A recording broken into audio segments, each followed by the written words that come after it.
बंधु माने आजिर एही कार्यक्रम को आपण मानकु स्वागत। आजिर एही कार्यक्रमटी सिंह राशि व्यक्ति विशेष मानक पई बहुत गुरुत्वपूर्ण अटे।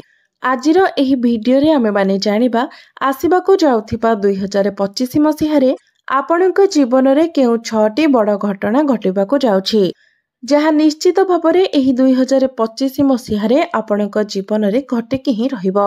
ग्रह मानकर गोचर अनुसारे निश्चित भाबरे एही 6 गोटी बड़ घटना निश्चित भाबरे आपणक जीवन रे घटिबाकु जाउछि।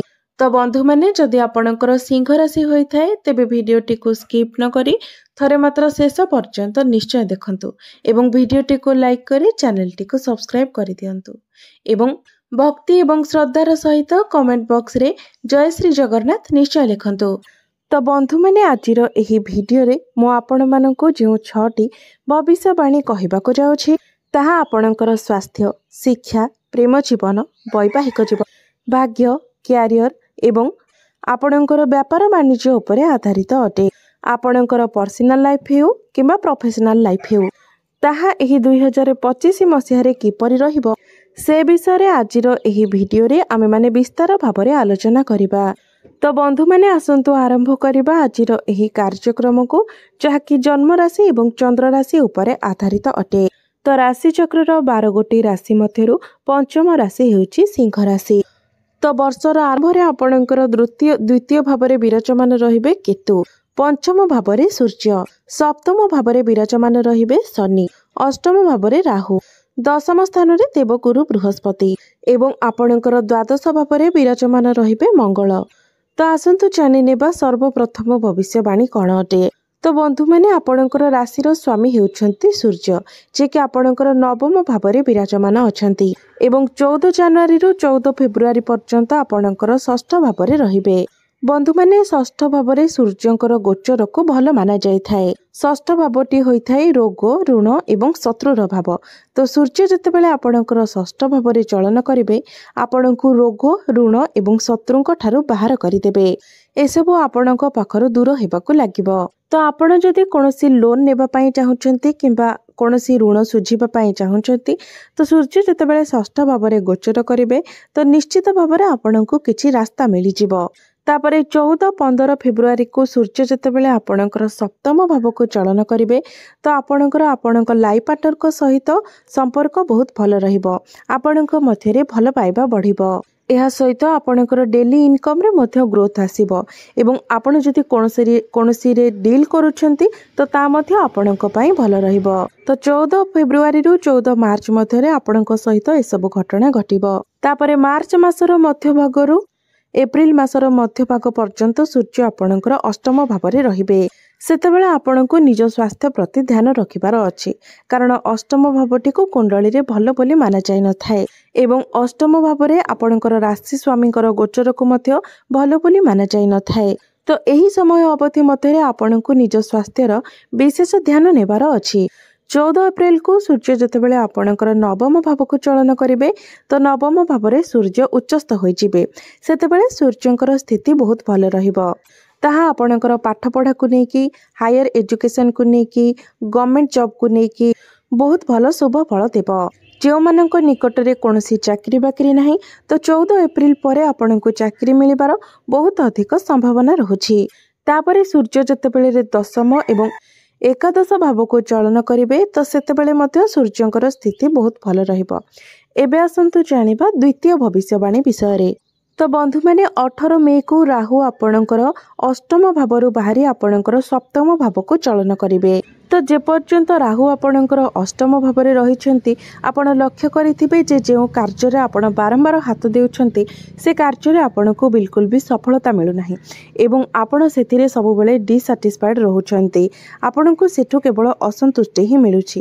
मात्र जेतेबेले राहु आपणकर अष्टम भावरु बाहरी आसीबे तो आपणकर अटक जेमिति कि जदि आपणकर कोनोसी कंस्ट्रक्शन रो कार्य चलीथिला एवं ताहा अधारो आपणकर बंद होई पड़ी रहिथिला तो जेतेबेले राहु आपणकर अष्टम भावरु बाहरी सप्तम भाव को चलन करिवे तो राहु आपणको चालाक चतुर एवं तेज बनाइबे एवं आपणकर इनकम रे मध्य ग्रोथ देबे एवं आपणकर अटकी रहितिबा समस्त कार्य मध्य आगको बढ़िबाको लागिबो एवं अष्टम भावरे जेतेबेले राहु थिले तो बारंबार गोड़ खसिबा द्वारा आपण बहुत थर आघात पाइथिबे एवं विशेषकर जदि आपण केउआडे दूर यात्रा करथिबे तो गोड़ खसिबार बहुत अधिक संभावना थिला मात्र राहु जेतेबेले सप्तम भाव को चली आसिबे तो एसबु समस्या मध्य आपणकर दूर होइजिबो।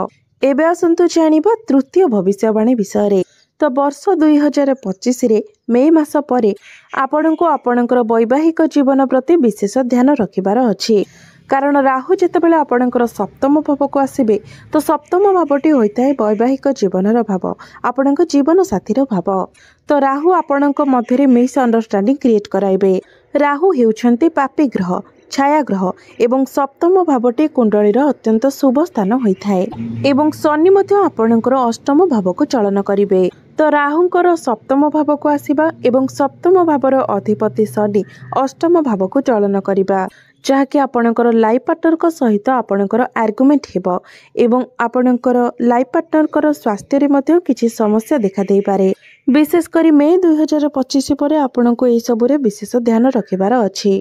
एबे आसंतु जानिबा चतुर्थ भविष्यवाणी कोन अटे तो बंधु माने एही 2025 मसिया आपणकर शनि अढ़ेई आरंभ होइजिबो तो बंधु माने गुरुत्वपूर्ण कथा हेउछि आपणको कुंडली रे आपणकर निजस्व जन्म कुंडली रे शनिकर स्थिति किपरि रहिछि आपणकर जन्म कुंडली रे जदि शनि उच्च स्थिति रे थांती स्वराशि रे थांती तो निश्चित भाबरे आपणकर एही शनि अढ़ेईटी आपणको पई वरदान साब्यस्त हेबो।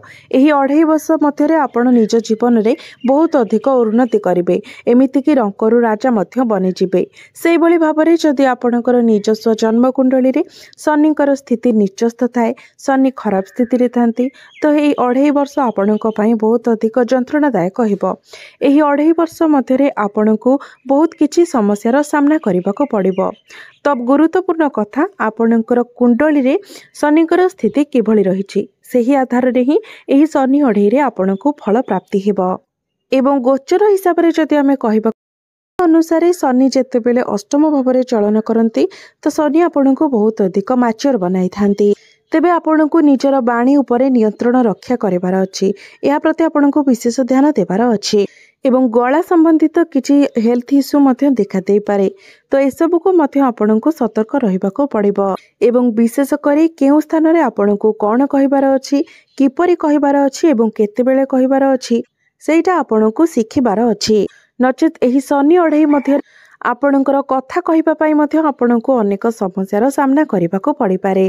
एबे आसंतु जानिबा पंचम भविष्यवाणी विषय रे तो संतान पक्ष को नेकी एही वर्ष 2025 आपणको पई बहुत अनुकूल रहिबो कारण गुरुंकर दृष्टि आपणकर पंचम भाव उपरे रहिबो पंचम भावटी होइथाय संतानर भाव तो संतानर कारक ग्रह गुरुंकर दृष्टि आपणकर पंचम भाव उपरे रहिबो तो जो मानकर संतान नथिला एवं आपण माने संतानर कामना करुथिले एही वर्ष 2025 आपणको पई बहुत भलो रहिबो विशेष करी मार्च 2025 पर आपणको पई समय बहुत भलो रहिबो एवं एही वर्ष 2025 विद्यार्थी मानक पई मध्य बहुत भलो रहिबो कारण पंचम भावटी शिक्षार भाव होइथाय तो आपण जदि स्टडी रे किछि करबा पई चाहुचंती हायर एजुकेशन करबा पई चाहुचंती एडमिशन करबा पई चाहुचंती कोनोसी फॉर्म फिलअप करबा पई चाहुचंती स्टडी रिलेटेड आपण कोनोसी भी डिसीजन नेउचंती तो 2025 मसियाटी आपणको पई अनुकूल रहिबो।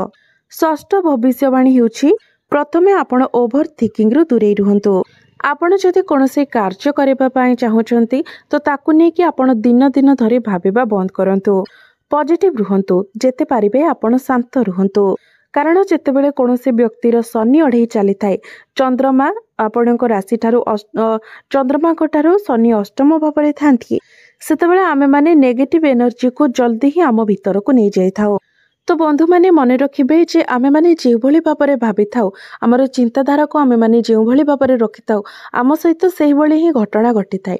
आमे जदि आम माइंड रे सब नेगेटिव कथा भावी था तो निश्चित भाव में आम सहित नेगेटिव ही होता है। से भाई आम जदि सब पॉजिटिव रहिबा पॉजिटिव कथा चिंता करबा तो आम सहित पॉजिटिव मते हेबो। तो आपणक ऊपर डिपेंड करे जे आपण नेगेटिव रहिबे ना पॉजिटिव रहिबे। आपण जो भाई भाव में रहिबे एवं निजर चिंताधारा को जो भाई भाव में रखिबे आपणक सहित मते सेही भली घटना रहिबो। तो आपणक पई भलो रहिबो जे आपण सब बेले पॉजिटिव एवं कूल रहिबा पई चेष्टा करंतु। एवं आमे जदि क्यारियर दृष्टि देखा जावा तो यही वर्ष 2025 रे आपण निज क्यारियर रे नुआ नुआ जिनिस शिखि आपण किछि एक्सप्लोर करिवे। एही वर्ष रे आपण निज क्यारियर रे परिश्रम करिवे, नुआ नुआ जिनिस उपरे परिश्रम करिवे एवं परिश्रम सहित आपण क्यारियर रे ग्रोथ मध्य करिवे। एवं शनिंकर दृष्टि जतबेले आपणकर दशम भाव उपरे रहइबो तो आपणको आलस्य को परित्याग करबा को पड़िबो। निजर आलस्य को परित्याग करी आपणको नुआ नुआ जिनिस रे हाथ देबा को पड़िबो। एवं प्रेम जीवन दृष्टि रे देखिबा को गले जदि आपणकर कोनोसी पार्टनर नाहंती तो 15 मई 2000 परे आपणकर कोनोसी रिलेशन बनिबार मध्य जोग बनुछि। तो एबे आसंतु जानि नेबा किछि प्रतिकार विषय रे जे प्रतिकार गुडिक करिबा द्वारा एही वर्ष 2025 रे आसुथिबा अशुभत्व एवं समस्या गुडिक दूर होई पारिबो एवं आपणको अधिक शुभत्व प्राप्ति हेबो। तो सेथिपाई आपण प्रत्येक दिन उदित सूर्य को तंबा पात्र रे जलार्घ्य अर्पण करंतु। प्रत्येक दिन आपण हनुमान चालीसार पाठ करंतु एवं सूर्यंक बीज मंत्र मध्य आपण प्रत्येक दिन 108 थर जप करंतु। तो बंधु माने एही 2025 मसीहाटी आपणक पई शुभमय हेउ मंगलमय हेउ एही ईश्वरंक निकटरे मोर प्रार्थना। धन्यवाद।